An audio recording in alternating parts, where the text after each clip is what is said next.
The oversupply of skilled workers in some sectors here at home has almost doubled in the last 6 months. The latest Clarius Skills Index finding skilled managers, professionals, technicians and clerical and administrative workers are the primary victims of Australia's softening employment market.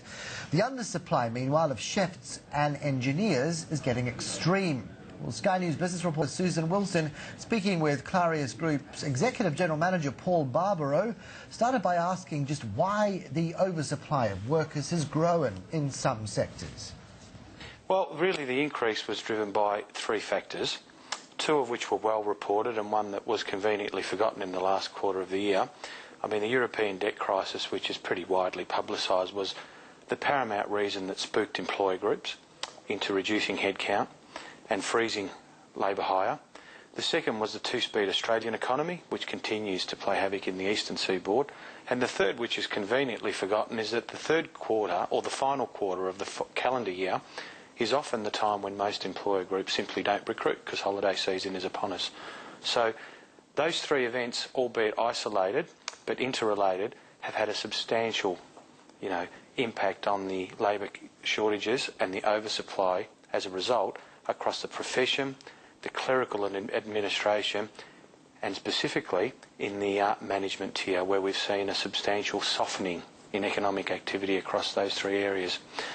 The most significant thing to remember, though, that whilst it's all bad news in the media, often about the labour market, there still is shortages in IT and engineering in the professional sector, and those shortages are between 2,500 and 3,700 respectively. So despite all of the doom and gloom that was reported, and certainly the Clarius Skills Index confirmed, with an oversupply of over 160,000 people, there were still two areas that had shortages of professionals. The Finance Sector Union says around 3,000 jobs have been axed by the major banks in the past year. Where do those jobs fit in? Look, they probably fit into the clerical and administration occupation group. It's not uncommon during difficult economic periods for the financial sector to start outsourcing and offshoring what they consider to be non-revenue generating or administratively based roles. We've seen that. We continue to see it in the first 6 weeks of 2012, but the news has been somewhat less dramatic than what it was reported to be in the last quarter. So we're not seeing as many of those job cuts as what was expected.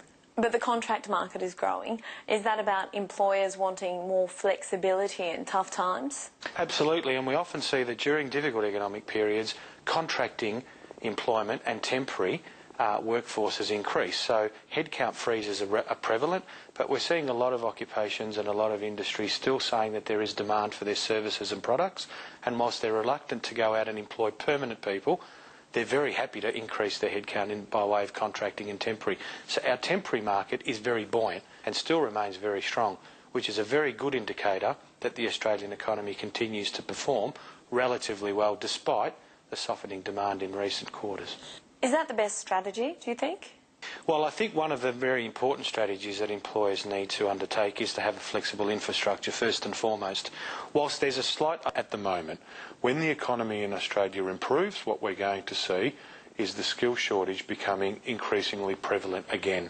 So flexible work arrangement, flexible and contract type work engagements are going to be prevalent now, and our advice to most employers is rather than cut infrastructure cost by way of removing headcount, try and retain that flexibility as long as possible, because when the markets rebound, workforces were going to be incredibly difficult to find, and the costs associated with that will be substantial.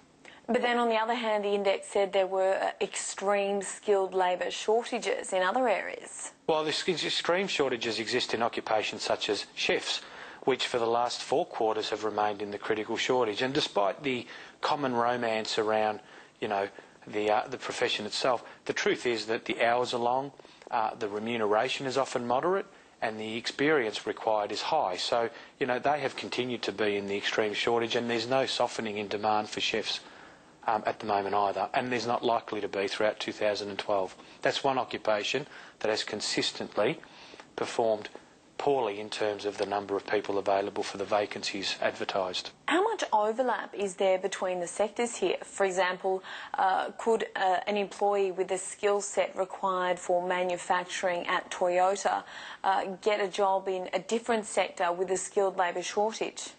Well, the answer is yes, and I mean what we're seeing, a lot of employers asking their existing workforces to do more, and so doing more means that often employees are required to reskill or upskill, and there is overlap, and skill sets that are duplicated across multiple industries are now being looked at for sectors where there has been a shortage.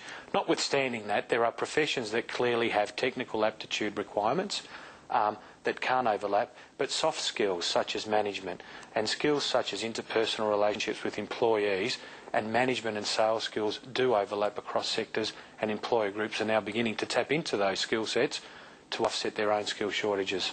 How well placed are most companies to deal with these issues? Well, our experience is not particularly well.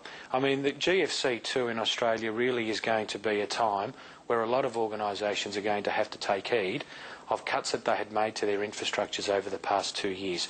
The truth is, we have got a lot of employers that still require technical skills that simply don't exist in volume numbers. And so our experiences across a number of sectors is that employer groups are not very good at multi-skilling or upskilling their existing workforces.